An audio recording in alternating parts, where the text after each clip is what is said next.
तो ये तस्वीरें आप देख सकते हैं, 4 आरोपियों को किस तरीके से पुलिस ने गिरफ्तार किया है और पूरी टीम आप देख सकते हैं पुलिस की यहाँ पर मौजूद जरूर है। इन्होंने पिछले दिनों सेक्टर 16 से ही तकरीबन करीब 1.5 किलो सोना और कई लाख रुपए की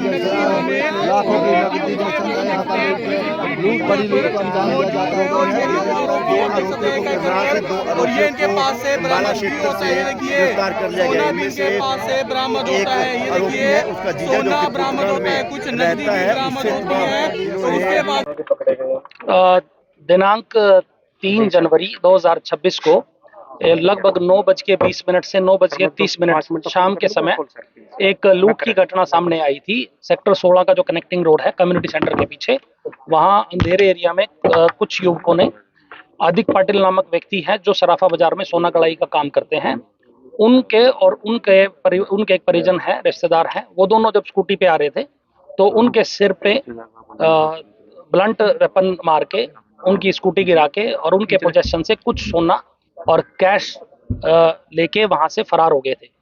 तो इसके लिए माननीय पुलिस अधीक्षक महोदय श्री नरेंद्र बिजारनिया साहब ने 5 टीमों की ड्यूटी लगाई थी, जिसमें तीनों क्राइम टीमें हमारी CIA 1, 2, 3 और 2 टीमें हमारी थाना स्तर की इंस्पेक्टर प्रवीण SHO सिटी और सब इंस्पेक्टर राजन के नेतृत्व में बनाई गई।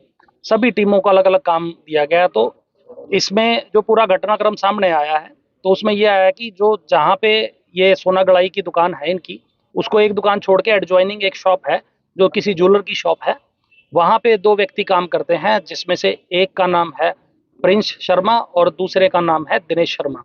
ये 2 व्यक्ति काम करते हैं। प्रिंस शर्मा ने जल्दी अमीर बनने की के चाह में और अपने खर्चे पूरे करने की चाह में आदिक पाटिल परिवार को निशाना बनाया और उसको इस बात का पता था कि ये लोग शाम के समय कच्चा सोना और कैश भारी मात्रा में लेके अपने घर की तरफ जाते हैं। अमूमन ये 6 लोग जाते थे 2 स्कूटियों पे, पर उस दिन ये 2 लोग गए थे और इन दोनों ने अपना ये योजना बनाई। योजना बनाने के बाद क्योंकि ये लोग फैमिलियर थे, जानते थे आपस में, तो इन्होंने 2 अन्य व्यक्तियों को हायर किया, जिसमें एक का नाम प्रवीण गुज्जर है जो अपना नारायणगढ़ एरिया का रहने वाला है, राजपुरा गांव का, और एक प्रतीक नामक व्यक्ति है जो सोनिया कॉलोनी अम्बाड़ा कैंट का रहने वाला है। उन दोनों व्यक्तियों को इन्होंने हायर किया और इसको हायर करने के लिए विजय नामक व्यक्ति है जो बड़थल का रहने वाला है, जो प्रिंस शर्मा का रिश्तेदार पर लगता है, उसका जीजा लगता है, तो उसको फोन किया। उसके थ्रू इन्होंने प्रवीण गुज्जर और प्रतीक को हायर किया और ये लोग घटना वाले दिन दोपहर बाद यहाँ आए। इन्होंने एरिया की रेकी की। उसके बाद प्रिंस शर्मा मौका घटनास्थल पर आ गया और जो दिनेश शर्मा है वो रास्ते में मुखबरी हेतु खड़ा था। जैसे ही ये अपनी दुकान से चले, वहां से जो दिनेश शर्मा है उसने फोन के माध्यम से सूचना दी कि ये यहाँ से क्रॉस कर गए। उसका एक CCTV एविडेंस और कॉल डिटेल में जो इनके आपसी मिलान की पुष्टि हो रही है हमारे पास है। तो ये घटनास्थल पर जैसे पहुंचे तो प्रिंस शर्मा जो इनको पहले से जानता है, उसने जो 2 स्नैचर थे उनको इशारा करके बताया कि ये रहा है। तो सबसे पहले प्रतीक ने रोड पे आके हाथ से रोकने का इनको इशारा किया, ये नहीं रुके। उसके बाद जो दूसरा स्नैचर था वो प्रवीण गुज्जर, उसने अपने हाथ में लिए हथियार से इनके सिर में वार किया, जिससे स्कूटी गिर गई। जो पीछे बब्बन बैठा था, बब्बन के ऊपर भी वार किए, उसके हाथ पे इंजरी आई है। तो बब्बन का घर पास होने की वजह से बब्बन वहां से अपने घर की तरफ मदद मांगने के लिए दौड़ा। इतनी देर में इन्होंने इसके सिर पे कई वार किए और इसके पोजीशन से एक बैग जिसके अंदर गोल्ड कैश था वो लेके पहले प्रतीक घटनास्थल से भागा। उसके पीछे पीछे प्रवीण गुज्जर वहां से फरार हो गए। इनके पास एक मोटरसाइकिल भी थी, घटना में प्रयोग जो इन्होंने की है। प्रवीण मोटरसाइकिल पे गया और जो प्रतीक है किसी राह चलती टैक्सी से उसने मदद ली, लिफ्ट लेके ये अम्बाड़ा पहुंच गए। तो इस पूरे घटनाक्रम में जब पुलिस ने इन्वेस्टिगेशन की इन्वेस्टिगेशन के दौरान CIA 1 की टीम ने 2 व्यक्ति प्रिंस शर्मा एंड दिनेश शर्मा, इनको करनाल जो सेक्टर 4 का एरिया है वहां से गिरफ्तार किया कल, और इनके पोजीशन से 1 लाख रुपए प्लस 230 ग्राम सोना और एक सोने का सिक्का 10 ग्राम का वो रिकवर किया है। और इसके अतिरिक्त जो इन्हीं के इंस्टांस में इन्होंने बताया कि हमारे जो 2 अन्य साथी थे वो हमने अम्बाड़ा साइड से हायर किए थे। इन्हीं की इनपुट पे आगे कल की डेट में ही प्रवीण और प्रतीक नामक 2 व्यक्ति जो अन्य इन्वॉल्व थे उनको भी अम्बाड़ा से गिरफ्तार किया है, बो गांव के एरिया से। इनकी पोजीशन से, इन दोनों की पोजीशन से 1 लाख रुपया, 1 किलो की जो सोने की ईंट होती है और एक सोने का टुकड़ा अलग से, प्लस वो बैग जिसमें ये सारा सामान लेके वहां से फरार हुए थे, उसको भी पुलिस ने इनके पोजीशन से रिकवर किया है।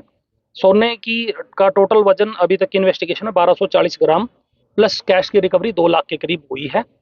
सोना ऑलमोस्ट सारा रिकवर हो गया है, जिसकी ऑलमोस्ट कीमत 2.25 करोड़ रुपए के करीब है सोने की कीमत जो है। जो बाकी पैसे कुछ और कैश भी अभी रिकवरी बकाया है। और दो व्हीकल इस पूरे इंस्टांस में पूरे घटनाक्रम में यूज हुए थे। एक स्प्लेंडर मोटरसाइकिल और एक जो ये प्रिंस शर्मा है, इसकी एक स्कूटी भी इसमें पूरे घटनाक्रम में हुई थी। इन दोनों मोटरसाइकिलों की रिकवरी प्लस बाकी कैश की रिकवरी के लिए इन आरोपियों को ऑनरेबल कोर्ट में पेश किया जाएगा। वहां से 5 दिन के रिमांड की रिक्वेस्ट हम ऑनरेबल कोर्ट से करेंगे, उसके बाद इन्वेस्टिगेशन को कंक्लूड किया जाएगा। तो सर मेन यही है कि जल्द अमीर बनने की इन्होंने इजी मनी, अपने इनके खर्चे नहीं चल रहे थे तो बहुत बड़ी अमाउंट में लूटपाट करके उससे अमीर बनने की के लिए ये इनकी इंटेंशन थी। और हमारी पहचान भी ना हो इसलिए इनको बाहर के व्यक्ति, अम्बाड़ा साइड के व्यक्ति इन्होंने हायर किए थे। और हायर करने के लिए भी इन्होंने अपना पुर्तगाल में बैठे एक अपने रिश्तेदार से संपर्क किया था, उसके थ्रू इन्होंने संपर्क करके इस घटना को एक व्यक्ति है प्रतीक नामक व्यक्ति, उसके अभी तक की जानकारी के मुताबिक उसके खिलाफ एक मतलब मादक पदार्थ अधिनियम एनडीपीएस एक्ट का एक मुकदमा होना सामने आया है, नशा तस्करी में इन्वॉल्व। उसके अलावा बाकियों के लिए हमने लिख दिया है, कंसर्न थाना से रिपोर्ट आनी अभी बकाया है। ये कोई काम भी नौकरी वगैरह करते हैं? नहीं, ये अपना एक तो नशे का ही काम करता है जी, दूसरे का भी कोई काम नहीं है। ये दोनों ज्वेलर की दुकान पे काम करते थे और वहीं पे ये फैमिलियर थे कि इनके पास आना जाना भी लगा रहता था। दुकान छोटी है तो वहाँ कैश का और सोना कढ़ाई का काम होते हुए देख के इनको पता था कि इनके पास कितनी अमाउंट का ऑलमोस्ट डेली ट्रांजेक्शन होती है। ये इनको पता ही था जी, डेली का रूट था इनका। और ये कई दिनों से इसको काम करने की फिराक में थे। और इन्होंने 3 तारीख को जो लास्ट शनिवार है उस दिन अपने साथियों को बुला के और शाम के समय 9 से 9:20 से 9:30 के 9:30 बजे के बीच में इस घटना को अंजाम दिया। अभी तो इनके पास एक हथियार तो मौके पे था जी, बाकी इनका रिमांड अभी लिया है और तफ्तीश आगे जारी है।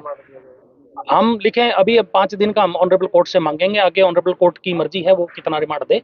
Basis on the basis of investigation maximum remand सीख किया जाएगा जी।